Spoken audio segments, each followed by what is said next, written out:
안녕하세요. 저는 40대 여성입니다.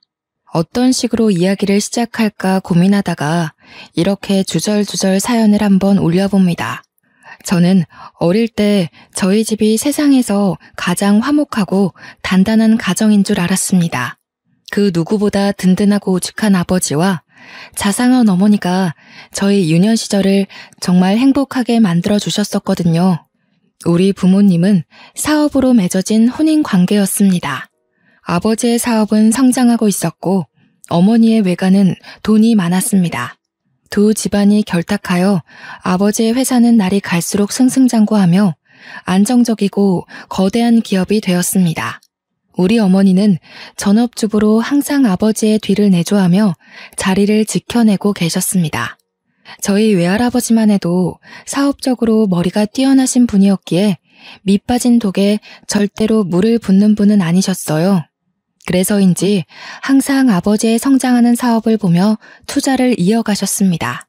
이렇게 이해관계가 얽혀있는 집안이었음에도 우리 집은 항상 웃음이 끊이지 않았습니다. 물론 겉으로 보기에만 그랬을지 몰라도 어렸던 저는 그게 진짜로 행복이고 사랑인 줄 알고 자랐습니다. 그런데 외할아버지의 투자 실패로 인해 외가가 크게 흔들리게 되었습니다.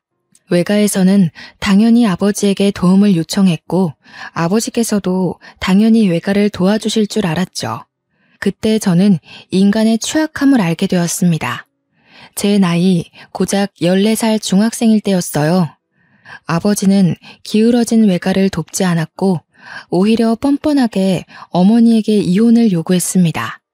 아버지의 사업은 외가가 아니었으면 결코 이만큼 성장할 수 없었을 거라 했어요. 하지만 아버지는 그동안 진심으로 사랑했던 사람이 있다며 어머니에게 이혼을 종용했죠. 어머니는 외가의 기운과 동시에 알아 누워버린 외조부를 챙기랴 집안에서 바람난 걸 당당하게 밝히며 이혼을 요구하는 남편 사이에서 많은 스트레스를 받으셨습니다. 결국 그 짓눌러 오는 무게를 이기지 못하고 그만 쓰러지셨어요. 이때다 싶었는지 아버지와 오랜 불륜을 저질러 온 아버지의 비서가 집을 찾아와 저에게 어머니에게 이혼을 설득하라 했습니다. 적어도 어머니와 아버지가 이혼을 하면 저는 걷어주겠다면서 새엄마로서 보살핌에 소홀히 하지 않겠다고요. 그게 14살짜리 아이한테 할 말일까요? 당연히 저는 치를 떨었습니다. 가뜩이나 사춘기에 접어들어 예민한 시기에 대놓고 그런 이야기를 해대니 누가 고운 시선을 보낼 수 있겠습니까? 알고 보니 어머니와 결혼하기 전부터 아버지는 비서와 그렇고 그런 사이였다고 하더군요. 제가 가장 충격을 먹었던 건 저보다 나이가 1살 많은 혼외 자식이 있다는 사실이었습니다. 저는 정말 눈앞이 캄캄해지고 머리가 핑 도는 듯한 기분을 맛보았어요. 어머니께서 쓰러져 정신이 없는 와중에도 비서는 집을 찾아와 이혼해달라고 소리를 지르며 악을 썼습니다. 아버지와 비서 사이에는 자식이 둘이나 있었고 호적 정리도 하고 싶고 언제까지 아버지를 숨기며 살아야 하냐며 저를 닥달하기 시작했습니다. 그러길래 누가 불륜을 하라고 했나요? 마치 저에게 본인이 세상 제일 불쌍한 사람인 척하며 이혼을 설득해달라고 하는데 전 도무지 이해가 가지 않았습니다. 그때 한마디 콱 쏴댔어야 했는데 어렵고 배신감에 무기력했던 저는 그들을 무시하는 수밖에 없었습니다. 어머니는 정신이 없는 와중에도 절대 이혼만큼은 못 해준다고 했습니다. 그러자 비서가 찾아와 이혼만 해주면 외가댁에 도움을 주겠다는 선 넘는 발언을 하기도 했습니다. 도대체 자기가 뭐라고 아버지 회사의 자금을 꽉 쥐고 있다는 마냥 그런 이야기를 할까요? 아버지의 지갑이 마치 자신의 허락이 없으면 절대로 열리지 않는다는 듯 그런 소리를 할까요? 어머니는 매일 눈물바람으로 옷을 적셔가면서도 절대 이혼만큼은 못 해준다 했습니다. 어차피 귀책 배우자가 아버지여서 이혼 소송을 해도 소용이 없었죠. 소송 자체가 받아들여지지 않았거든요. 그런 와중에도 어머니는 상간녀 소송을 걸었습니다. 이혼은 하지 않아도 위자료는 끝까지 받아내겠다는 집념이 보이는 행동이었습니다. 당연히 승소했고 그 위자료는 외가로 넘어가게 되었죠. 저는 어머니가 참으로 대단하다 생각했습니다. 저라면 10수년을 배신한 남자를 죽이고 싶을 정도로 증오할 텐데 어머니는 이성적으로 행동하셨거든요. 외가는 이리저리 다른 가족들에게 도움 요청을 했고 급한 불을 끄자 어머니에게 절대적으로 집안일에 집중하라 했습니다. 그런데 그런 어머니를 두고 아버지는 비서랑 살림을 차려 나가버리셨습니다. 이제 더는 숨길 게 없다는 사람처럼 대놓고 말이죠. 저는 커다란 집에 어머니와 둘만 남았습니다. 언제고 부엌에 있는 식탁에서 온 가족이 화목하게 웃으며 식사를 하고 거실 TV로 스포츠 중계를 보면서 서로 응원하는 팀이 이기길 바라고 했던 그 추억이 짓밟혔어요. 물론 아버지는 저까지 내팽겨치진 않았습니다. 가끔 저를 불러다가 밥을 사주시기도 하고 선물을 사주시기도 하며 저와의 관계는 유지하려 애쓰셨습니다.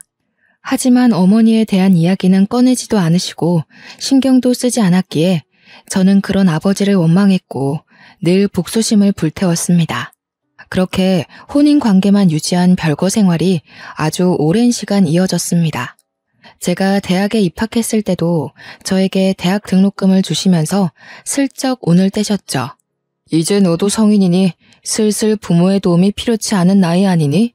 결국 어머니에게 이혼을 설득해달라는 말이었습니다. 저는 전혀 이해하지 못한 척 다른 이야기를 했고 아버지는 매우 탐탁치 않아 하셨지만 저에게 더 이상 그런 요구를 하지 않으셨습니다.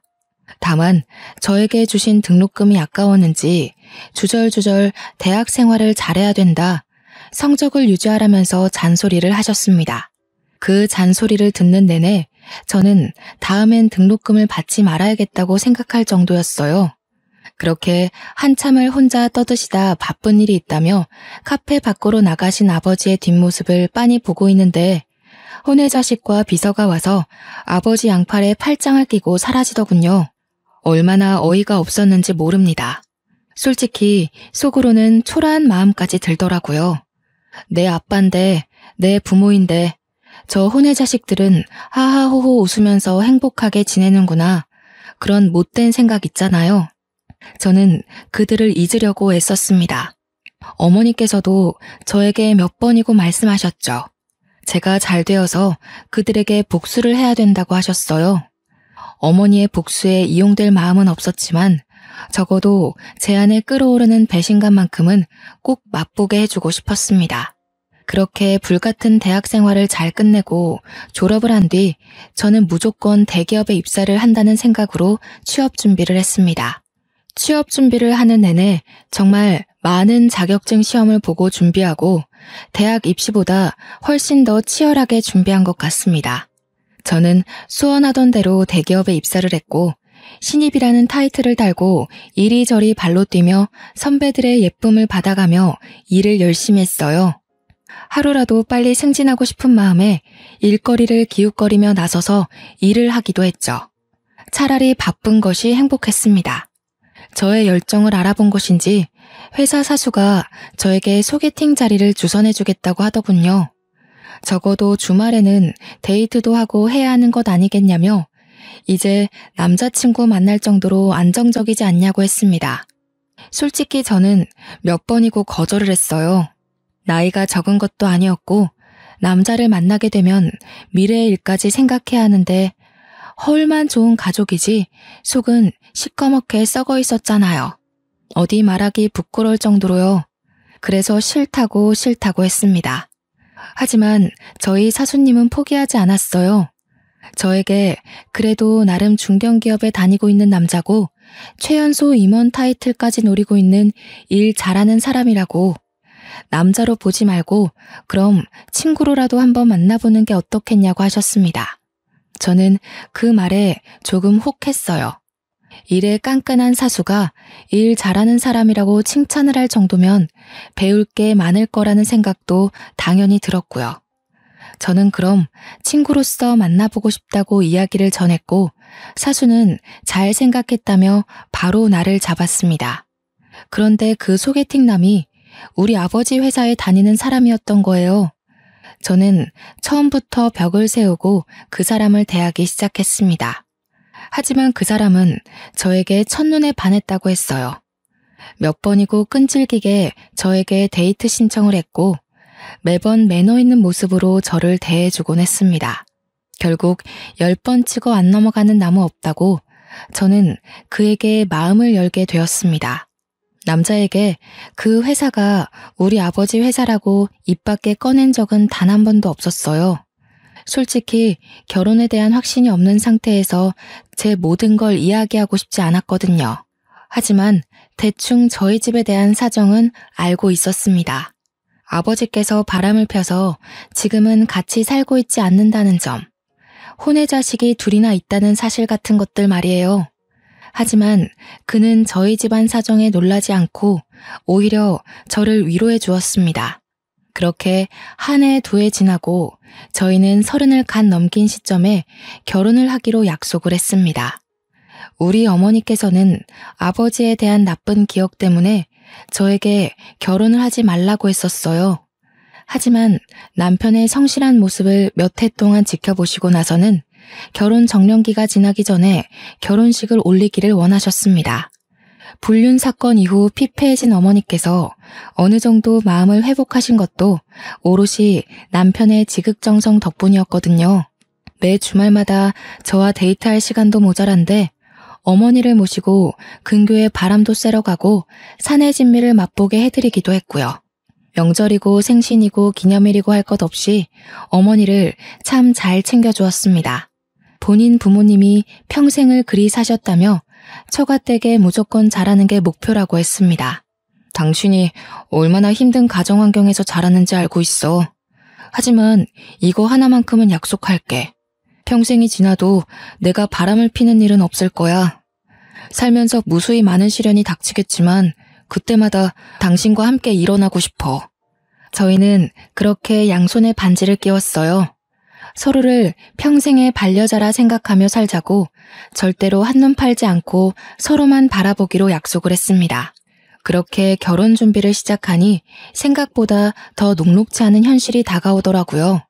서울의 집값은 너무 비쌌고 다행히 대출이 넉넉하게 나오는 회사에 재직하긴 했지만 그래도 이자에 대한 부담은 어쩔 수 없었죠. 한번 고비를 겪고 다시 일어난 외가에서 저에게 도움을 주겠다고 하셨어요.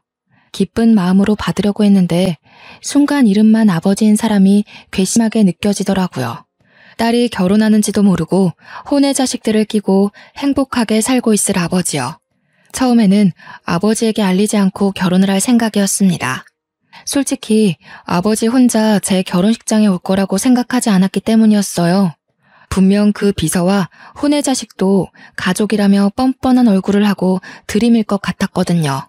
저는 제 결혼식이 그렇게 남들 입에 오르락내리락 하길 바라지도 않았고요. 거기다가 이제서야 겨우 마음의 안정을 찾은 어머니에게 다시 한번 화를 돋우게 하고 싶지 않았어요. 하지만 집이라도 하나 얻어내야 마음이 편할 것 같더라고요. 나와 어머니를 두고 뻔뻔하게 두 집 살림을 하고 있는 아버지에게 돈이라도 뜯어내고 싶었습니다. 그래서 아버지에게 결혼할 사람이 있다고 결혼 약속을 했다고 연락을 드렸어요.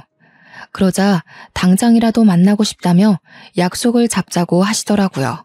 저는 남편 될 사람에게 이 사실을 알렸고 그이는 걱정하지 말라며 한번 만나보자고 했습니다. 약속 시간이 다가오자 솔직히 긴장이 되긴 하더라고요. 아무리 남보다 못한 사이로 지내고 있다고 해도 아버지는 아버지니까요. 제 예비 신랑에 대해 어떤 트집을 잡을지 몰랐으니까요. 그런데 저는 예상 밖의 일에 너무나도 깜짝 놀라고 말았습니다.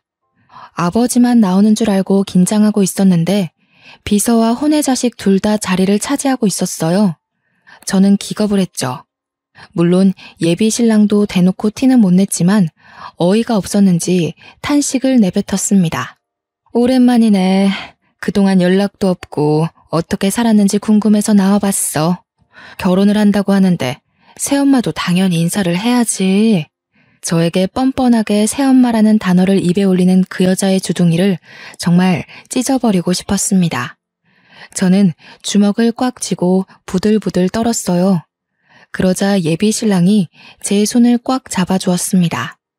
혼의 자식 둘은 눈치가 있는지 그나마 아무 말도 하지 않고 가만히 자리를 지키고 있었는데 그 비서라는 여자는 쉴 새 없이 떠들더군요. 우리가 호적으로 묶여 있었으면 내가 혼주석에 앉아서 입장까지 편하게 지켜봤을 텐데. 정말 아쉽다. 혼주석? 미친 거 아니야? 어흠. 어른한테 그게 무슨 말버릇이냐. 우리 엄마가 뻔히 눈 치켜뜨고 쳐다보고 있는데 어디 불륜의 씨앗들까지 데리고 나와서 이 소란을 일으켜요. 아빠야말로 정신 차리고 사세요, 제발. 불륜의 씨앗이라니. 그럼 당신네들이 불륜이지 뭡니까? 법적으로 저 자식들이 우리 아빠의 호적에 입적되어 있나요? 나랑 형제자매 사이가 맞습니까? 아무리 내가 등본을 떼어봐도 나한테 형제는 없는데 말이죠. 예, 네가 어떤 마음인지는 알겠지만 아무리 그래도 피를 나눈 사이에 너무한 거 아니니? 어쩜 날이 갈수록 점점 더 뻔뻔해지세요? 우리 엄마한테 이혼을 종용하던 그때가 아직도 기억에 선합니다. 그런데 뭐가 어쩌고 어째? 새엄마? 혼주석? 정신이 나간 거 아니고서야 맨정신으로 그딴 소리랍니까? 남편은 제가 흥분하자 저를 말리려고 했어요. 하지만 저는 그런 남편의 손을 뿌리쳤습니다. 지금 아니면 이 모든 속내를 털어놓기 힘들 거란 생각이 들기도 했고 속 시원하게 털어내고 싶었거든요. 제가 한번 뿌리치자 남편은 저를 2번 말리진 않았습니다. 저는 거기서 멈추지 않고 계속해서 쏘아댔어요. 그동안 어머니께서 당했던 서욕을 어떻게든 갚아주고 싶은 마음에서였죠. 호적에도 못 올라간 것들이 가족인 척 하지 말라고. 아빠가 죽으면 그 재산이 다 내 거지 당신들 것이 될 것 같아? 그러자 비서도 혼의 자식도 도끼 눈을 뜨고 저를 바라보더라고요. 아버지만 눈을 동그랗게 뜨고 저를 바라보셨어요. 저는 그들을 향해 비웃음을 날려주었죠. 딱 그 정도 관계란 말입니다. 법적으로는 아무런 상속도 받지 못할 제3자들. 그게 당신네들의 자리라고요. 알겠어요? 그러자 비서가 서럽다는 듯이 엉엉 울기 시작했어요. 아무 말도 못하고 도리어 부들부들하던 아버지의 혼의 자식들도 마치 본인들이 세상에서 가장 불쌍한 사람들인 것 마냥 행동했습니다. 아버지께서는 저에게 꽤 화가 나신 듯 했지만 저는 상관없었어요. 어차피 집이나 한 채 뜯어볼까 하는 심산으로 만난 것이었고 아버지께서 열받아서 못해준다고 하면 외가에 손을 벌리면 되는 거였거든요. 남편만 제 속을 정확하게 모르니 발을 동동 굴렀죠. 본인도 이 정도의 싸움은 생각을 못한 것 같았어요. 게다가 지금 앞에 앉아있는 사람이 본인 회사 사장님이니까요. 어쩜 말을 그런 식으로 할 수 있느냐. 네 애미가 그리 가르치든 어디 그 입에서 우리 엄마를 올려요. 내가 보고 배운 게 뭐겠어요. 불륜? 뻔뻔함? 뻔뻔한 거 배운 김에 말할게요. 나 결혼할 때 올 생각 하지도 말고요. 집이나 한 채 해주세요. 뭐가 어쩌고 어째? 그래도 나 좀 핏줄이니까 내 가족이 될 사람은 보여줘야 할 것 같아서 만나자고 한 건데 이렇게 줄줄이 딸린 식구들 데리고 와서 내 속을 뒤집을 거란 생각은 못했네요. 저딴 불륜의 증거들 보여줘서 뭐합니까? 내 얼굴에 침 뱉기지. 아버지는 저에게 아무런 말도 하지 못했습니다. 솔직히 제 말에 틀린 소리가 하나도 없잖아요. 만약 혼의 자식들이나 비서가 밖에서 기다리고 있었다면 이 정도로 화가 나진 않았을 거예요. 어떻게 내 남편이 될 사람을 소개시켜주는 자리에 뻔뻔해도 유분수지. 아파트나 한 채 해주세요. 그거 말고는 더 이상 아빠한테 바라는 거 없네요. 저는 그 말을 뒤로 식어가는 음식들은 보지도 않고 남편의 손을 잡고 식당을 나왔습니다. 남편은 꽤 충격을 받은 듯한 얼굴이었어요. 정말 속에서 우러나오는 화목한 가정에서 자랐던 남편은 콩가루 집안인 우리 가족에 대해 할 말을 잃은 듯 했습니다.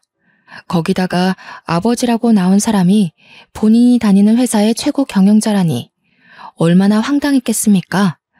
저는 남편에게 솔직하게 이야기를 했어요. 지금 본 당신 회사 사장이 우리 아버지가 맞다고. 나를 낳기 전부터 불륜사이던 비서가 있었다고. 내가 14살에 집을 나가 단 한 번도 집에 들어온 적이 없었던 인간이라고. 증오하고 또 증오하는 사람이라고 이야기를 하며 저도 모르게 눈물을 뚝뚝 흘렸습니다. 남편은 그런 저를 꽉 끌어안고 위로를 해주었어요. 그동안 퍼즐 맞추기식으로 조금씩 말했던 가정사가 모두 맞춰지는 기분이라고 했습니다. 그러면서 본인 회사 사장이 저런 파렴치한 인간인지 몰랐다고 너무나도 큰 실망이라고 했습니다. 회사에서만큼은 애사심이 강하고 회사를 위해 무엇이든 할 수 있는 사람인 것처럼 굴었는데 그것이 다 거짓부렁이었다면서요. 저는 남편에게 단 한 번도 이직하라는 소리를 해본 적 없었습니다. 하지만 남편은 저에게 이런 회사에서 미래를 꿈꿀 수 없다고 결혼을 해야 할 시기에 미안하지만 이직을 하고 싶다고 했어요. 저는 남편에게 하고 싶은 대로 하라고 했습니다. 그렇게 3일이 지나고 아버지에게서 뜻밖의 연락이 왔습니다. 만나자고 했지만 저는 만나기 싫다고 했고 아버지 회사 사람이 저희 집으로 심부름을 왔어요. 바로 아파트 계약서였습니다. 아버지는 저에게 미안하다며 아파트를 한 채 결혼 선물로 주겠다고 하더군요. 저는 솔직히 당황스럽긴 했지만 애초에 이것을 뜯어내려 그 더러운 만남을 했던 거니까 주는 건 받겠다고 했습니다. 그리고는 결혼식 당일까지도 연락을 하지 않았어요. 은근히 청첩장을 주길 기다린 눈치였지만 저는 절대로 날짜와 식장을 알려주지 않았습니다. 저는 아버지가 마련해 주신 신혼집에 들어가는 날에도 절대로 연락을 하지 않았어요. 남편은 약속대로 이직 준비를 시작했습니다. 물론 많은 걸림돌들이 있었죠. 남편이 워낙 능력이 출중해서 회사 임원들이 바짓가랑이를 붙들어 매고 말렸기 때문입니다. 집으로도 몇 번이나 찾아왔었는지. 하지만 이미 떠난 남편의 마음을 다시 붙잡기란 어려운 일이었죠. 그동안 따냈던 계약건들도 많았고 워낙 성실하게 일해서 주변 평판이 좋았던 남편은 더 좋은 조건으로 승진하여 다른 중견 기업으로 이직을 했습니다. 저희는 더욱 여유롭게 생활을 이어나갈 수 있었어요. 이직한 이후에도 몇 번이나 아버지 회사 임원들이 찾아와 앓는 소리를 했지만 저희는 싸그리 무시를 했습니다. 아무리 생각해도 임원 자리를 제시하지 않는 이상 남편이 다시 한번 이직을 할 이유가 없었거든요. 주위의 모든 것이 정리되는 느낌이 들자 저희는 하루라도 빨리 이세를 갖자는 결론에 도달했습니다. 양가의 축복 아래 정말 계획했던 대로 임신에 성공하고 늘 제가 바람 불면 사라질까 아껴주시는 시부모님 덕에 행복한 시간을 보내고 있었습니다. 애가 애를 낳는다면서 저희 어머니께서는 제 임신 사실에 기뻐하시면서도 걱정을 많이 하셨어요. 하지만 저는 보란듯이 순산을 했고 어여쁜 공주님을 낳았습니다. 다니던 회사는 육아휴직을 내었고 육아에만 전념하게 되었죠. 그렇게 육아를 도와주러 오신 어머니와 합가를 하게 되었습니다. 저희 집안은 아이의 웃음소리에 끊임없이 행복함을 느끼며 살게 되었어요. 비로소 정말 하나의 가정이 완성된 듯한 느낌을 받았습니다. 알게 모르게 저도 아버지의 부재로 인해 많이 상처를 받았더라고요. 이렇게 아이까지 낳으니 더더욱 아버지의 행동이 이해가 되지 않았습니다. 그렇게 몇 년이 더 지나고 사건이 생겼습니다. 아버지의 회사에서 남편이 일하고 있던 파트에 문제가 생겼는데 남편이 도맡아 하던 직책이라 아버지의 회사에서 남편을 애타게 찾는다는 것이었어요.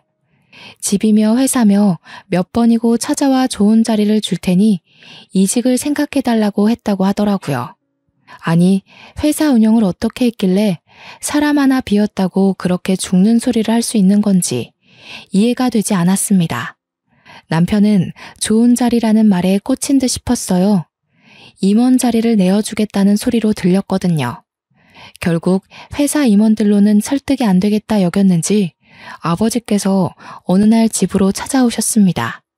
집에서 육아를 도와주고 계시던 어머니와 눈이 마주치자 무척이나 당황하신 듯 싶었지만 저희는 지은 죄가 없으니 당당했죠. 아버지께서는 결국 남편에게 아쉬운 소리를 잔뜩 늘어놓으셨습니다. 저는 이때가 기회라고 생각했어요. 그럼 임원 자리라도 주시고 스카우트 하셔야 하는 거 아닌가요? 다시 이직만 해준다면 내가 이사 자리를 내어주겠네.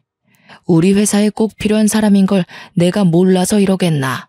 그래 여보, 어차피 아빠 회사에 직계 혈통은 나 하나 아니겠어? 하면서 아버지를 빤히 바라보니 헛기침을 한번 하시고는 땀을 닦으시더군요. 저는 그런 생각을 했어요. 혼의 자식들이야 아버지 호적에도 올라가지 못한 인간들인데 이 회사를 가질 사람은 저밖에 없다고요.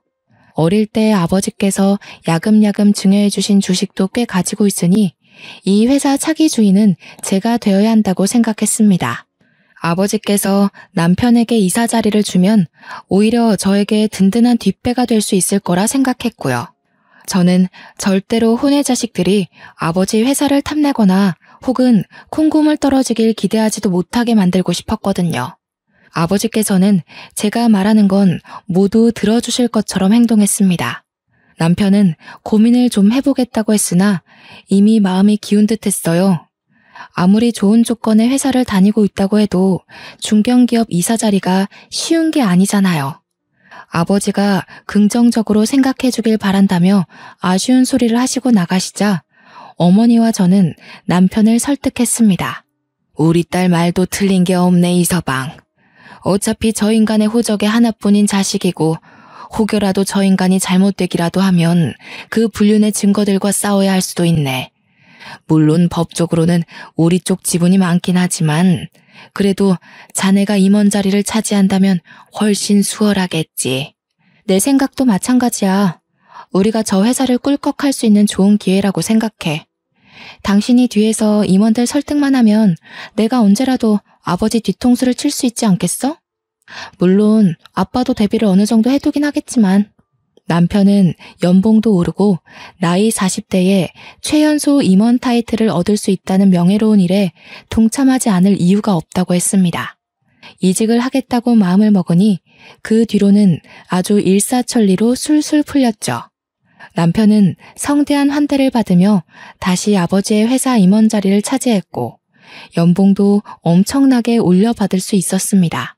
능력이 출중했기에 그 누구도 토를 달지 않았어요. 아버지의 혼의 자식들이 조금 불만을 토로했다고 하긴 하더라고요. 본처의 자식만 챙기는 것 아니냐고요. 그도 그럴 게 아버지의 혼의 자식들은 돈을 쓸 줄만 알았지 벌 줄은 모르는 사람들이었거든요. 오죽하면 아버지께서 대놓고 낙하산으로 회사에 꽂아주기까지 했었는데 사고만 쳐서 결국 잘렸다고 들었어요. 그 뒤로도 뭐 딱히 일을 하고 있다는 소리도 들어본 적 없었고요. 그러니 당연히 비서와 혼의 자식들도 위기감을 느끼긴 했을 거예요. 저는 그 부분을 노린 거고요. 복수는 원래 차근차근 한 번에 해결하는 거라고 하잖아요. 기회가 찾아왔어요. 아버지께서 갑자기 쓰러지신 거예요. 저는 아버지의 걱정보다 드디어 이 회사를 가질 수 있을까? 아버지에게 어떤 복수를 해야 어머니의 마음이 시원해질까 하는 생각을 하게 되었죠. 그런데 생각보다 일은 더 심각했어요. 아버지의 병명은 췌장암이었고 손 쓸 수 없이 악화되었을 때 발견이 된 거예요. 병원에서도 연명치료 말고는 더 이상 해줄 게 없다면서 3개월 시한부를 선고했다고 했어요. 그러자 아버지는 본색을 드러내기 시작했습니다. 내 이야기는 이미 사위를 통해 들었겠지만 나에게 남은 시간이 별로 없다. 의사놈이 3개월 살 수 있을 거라 하더군. 그래서 내가 슬슬 정리를 시작하려고 한다. 회사는 어떻게 하실 건데요? 저는 솔직히 저를 직접 찾아온 아버지에게 조금의 기대를 했어요. 아무리 그래도 호적상 존재하는 유일한 자식이고 저를 25년이 넘는 세월을 어머니와 함께 방치해뒀으면 마지막 유종의 미는 제대로 거둬야 한다고 생각했죠. 하지만 제 예상과 달리 아버지는 뻔뻔함의 극치를 넘어선 파렴치한이었습니다. 내가 가진 주식 중의 일부를 너에게 증여하기로 했다. 하지만 회사는 안 돼. 그건 우리 첫째 아들의 몫이다. 우리 첫째요? 그렇게 날선 반응하지 말어. 네 오빠 아니냐. 저는 오빠라는 말에 소리를 꽥 질렀습니다. 감히 누구 앞에서 그 불손한 존재를 오빠라 들먹인단 말입니까? 누가 오빠예요, 누가. 저는 그런 더러운 종자를 오빠로 둔 적 없습니다. 네 애비가 죽어가는데 아직도 인정을 못한다는 게야? 그 아이들이 무슨 죄가 있어서 평생을 아버지를 아버지라 부르지도 못하고 살아야 하니? 아버지라고 잘만 부르던데 무슨 소리세요? 그래서 회사를 그 혼의 자식에게 주겠다고요? 최장암이라더니 머리가 어떻게 된 건 아니세요? 아버지는 제 말에 뒷목을 잡으시며 뒤로 넘어가는 신용을 하셨습니다. 일어서는 저에게 끝까지 회사를 탐내지 말라면서 주식이나 줄 테니 먹고 떨어지라는 식으로 말씀을 하시더군요. 저는 정말 이해할 수가 없었습니다. 아무리 그래도 어머니와 저와 함께 살 부대끼며 살았던 시간들이 있는데 어찌 혼의 자식만 챙길 수 있는지요. 거기다가 제 남편은 아버지의 간곡한 부탁으로 이직까지 해서 회사 일을 돕고 있는데 세상 물정 모르는 망나니 같은 인간에게 회사를 물려준다는 게 말이나 됩니까? 동네 구멍가게도 아니고 중견기업식이나 되는 회사가 그렇게 주먹구구식으로 운영이 되어도 되는지 의문이었습니다. 아버지에게 혼의 자식에게 회사를 물려주겠다고 선언한 이후 저와 어머니의 휴대폰으로 비서와 혼의 자식들의 경거망동한 문자가 도착하기 시작했습니다. 그렇게 불륜불륜 노래를 부르더니 꼴 좋다는 식의 문자 메시지들이었습니다. 결국 회사를 물려받을 건 본인들이고 저희는 닥쳤던 개 지붕 쳐다보는 꼴 됐다면서요. 어찌나 신이 나 보였는지 저한테 비아냥거리는 연락을 해대는데 기가 차더라고요. 그렇게 혼의 자식이라고 무시하고 하등생물 취급하더니 아주 꼴 좋다.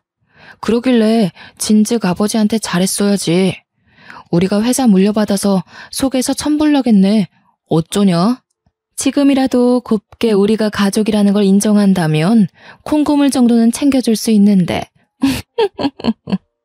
하지만 제가 바보도 아니고 그걸 그냥 손 놓고 지켜만 보고 있었을까요? 저는 아버지가 돌아가시면 준비했던 모든 것을 터뜨리기 위해 숨어 있었을 뿐이었습니다. 아버지께서 어릴 적부터 제 생일이나 크리스마스, 어린이날 같은 기념일마다 야금야금 증여해 주신 주식이 있었다고 했잖아요. 제가 가진 주식에 어머니께서 결혼할 때 받으셨던 주식, 그리고 남편이 임원일 하면서 상여금으로 받은 주식과 틈틈이 모든 지분들까지 모두 모아보니 꽤 되더라고요. 하지만 그만큼으로는 솔직히 최고 경영자 자리를 차지하기엔 어림도 없었죠. 그럴 때 구세주처럼 저희 외가가 등장했어요. 아버지께서 외가가 휘청거릴 때 한 푼도 도와주지 않고 오히려 바람난 사실을 당당하게 알리면서 어머니에게 상처 주었던 걸 계속 칼 갈고 계셨더라고요. 외가에서는 저에게 가진 주식 모두를 증여해 주셨습니다. 이날만 기다리며 틈틈이 주식을 모았다고 하셨어요. 아버지에게 복수하겠다는 일념으로 차명으로 모은 주식까지 어마어마하더라고요. 무려 주주총회를 열어서 대표를 해임시켜버릴 수 있을 정도로요. 하지만 그걸로는 준비가 조금 부족했죠. 주주총회를 열었을 때 아버지의 편을 드는 사람이 하나도 없을 리가 없잖아요. 무려 평생을 일군 회사인데 당연히 임원들은 아버지의 편이었겠죠. 그래서 남편이 발에 땀나도록 뛰며 임원들을 본인의 편으로 돌리기 시작했습니다. 꽤 오랜 시간 아버지와 함께 일했던 사람들은 아버지의 불륜을 모두 알고 있었지만 새롭게 우리 남편이 저의 짝지라는 것도 알게 되었어요. 그러자 내부에서도 반반씩 갈리기 시작했습니다. 불륜의 씨앗을 후계자로 인정을 해줘야 한다. 아니다. 그래도 하나뿐인 딸이 얼마나 고생하며 컸는데 호적상 친자에게 주는 것이 맞다. 반반씩 의견이 갈리자 저희는 승산이 있다고 생각했습니다. 그러는 와중에도 혼의 자식과 비서는 계속해서 자기네들이 회사의 주인이 된 것 마냥 굴었고요. 회사에 자리도 없음에도 자꾸 찾아와서 갑질을 한다는 소문까지 들었습니다. 지금이 바로 판을 뒤집을 때라고 생각했어요. 그렇게 2개월이 조금 지난 시점 아버지께서 돌아가셨습니다. 솔직히 하나도 슬프지 않았어요. 예전의 추억을 떠올리며 그를 회상하기에는 아주 작고 초라한 어린 시절의 기억뿐이었으니까요. 장례식장에는 당연히 혼외 자식과 비서가 자리를 차지하고 있었는데 저는 그들을 끌어냈습니다. 법적으로 상주가 될 수 있는 사람은 저의 남편이었으니까요. 그들은 끝까지 애도도 못하게 하는 거냐면서 울부짖었지만 이미 냉정해진 저는 그 사람들에게 일말의 관심도 주지 않았습니다. 당연히 아버지 장례식장에 이름이 올라간 사람은 어머니와 저, 그리고 남편이었죠. 그들에게 끝까지 보여주고 싶었습니다. 너희는 가족이라고 이름도 올릴 수 없는 제3자일 뿐이라고요. 그리고 변호사와 함께 유산을 차곡차곡 정리했습니다. 아버지께서 주식은 저에게 주되 회사는 혼외 자식에게 주겠다고 했잖아요. 그게 바로 저에게 힘을 실어주는 일이 되었죠. 장례가 끝나자마자 저는 주주총회를 열었습니다. 이미 혼외 자식이 내정자가 된 듯한 판도를 모두 엎어버렸습니다. 제가 가진 주식들의 남편의 물밑 작업, 그리고 외가의 도움까지 모두 한 방에 터뜨려버렸죠. 당연히 혼외 자식은 취임식도 하지 못한 채 빈털터리로 회사에서 쫓겨나게 되었습니다. 주주총회에서 해임이 결정되고 불복하지 못하고 끌려나가는 와중에도 저에게 욕설을 뱉어내는 게 그 꼴이 퍽이나 우습더군요. 저는 다음 최고 경영자는 전문 경영인을 두겠다고 했습니다. 주주들도 당연히 저희 남편을 예상했던 것 같지만 저와 남편은 전문 경영인에게 맡기는 것이 좋겠다는 결론을 내었죠. 아버지의 회사가 번듯하게 남아있길 바래서라기보다는 제가 가진 주식값이 떨어지질 않길 바래서라고 할까요? 가진 주식으로 들어오는 배당금만 해도 꽤 쏠쏠했거든요. 혼외 자식들은 그 흔한 주식 일주도 없는 인간들이었고요. 거기다가 지분까지 없으니 얼마나 속이 탔을까요? 법적으로도 유일한 자식이 저이니 아버지의 이름으로 된 재산은 모두 어머니와 제 몫으로 떨어졌습니다. 그제서야 혼외 자식들과 비서는 잘못했다면서 한 번만 용서해달라고 하더라고요. 사모님, 제가 잘못했습니다. 제가 돈에 눈이 멀어서 욕심을 냈어요. 그냥 죽은 듯 조용히 살 테니 저희 가족 먹고 살 만큼만 떼어주세요. 제발 간곡히 부탁드립니다. 우리 애들 아버지를 아버지라 부르지도 못하고 컸어요. 제발 자비를 베풀어 주세요. 네? 아버지를 아버지라 잘만 부르던데 어디 이제 와서 뻔뻔하게 얼굴을 들이밀어? 그 인간이 살아생전에 저치들에게 건물 하나씩 증여해준 걸 몰라서 이러는 줄 알아? 욕심내지 않겠다더니 아주 욕심이 그득하구만. 죄다 불법 증여된 걸로 알고 있는데 세무조사 한번 받으시죠. 남편도 지지 않고 쏘아대 주었습니다. 그들은 그제서야 모든 걸 포기하고 도망가 버렸어요. 보험금이라도 나눠달라고 연락이 왔지만 세무조사를 들먹이니 번호도 바꿔버리더라고요. 어찌나 고소했는지 모릅니다. 복수는 복수를 낳는다고 솔직히 앞으로의 일이 걱정되지 않는다고 하면 거짓말이겠죠. 모든 걸 잃은 사람들이 비열한 짓을 두 번은 못할까 싶기도 하고요. 하지만 저희 가족은 모두 이겨낼 자신이 있습니다. 추운 겨울이 지나면 따뜻한 봄이 다가오잖아요. 아버지의 죽음은 예상하지 못했던 급작스러운 일이긴 했지만 살아계셨어도 언젠가 저는 똑같이 주주총회를 열고 회사를 분산시켰을 거예요. 그 뜻은 절대로 변하지 않을 제 숙명과도 같은 것이었으니까요. 하루하루 커가는 딸을 보면서 이 예쁜 아이를 눈에 넣어도 아프지 않을 아이를 두고 어떻게 다른 가정을 차렸는지 이해를 더욱 할 수 없게 되었습니다. 남편과 저는 평생 동안 이 일을 잊지 않고 살기로 했어요. 인과응보를 늘 마음속에 담아주고 평생을 함께 할 겁니다. 우리 어머니는 복수가 속 시원했는지 정말 편해진 얼굴로 저희 아이를 봐주시고 계세요. 덕분에 저와 남편은 각자의 자리에서 열심히 일을 하고 있습니다. 아버지의 회사는 전문 경영인 체제로 바뀌면서 더욱 성장세를 보이고 있고 제 통장도 두둑해지고 있는 중이죠. 앞으로는 마음의 모든 짐을 털어내고 행복만 생각하고 살겠습니다. 날이 점점 추워지네요. 겨울이 지나고 모두에게 봄이 찾아오길 바라겠습니다. 감사합니다.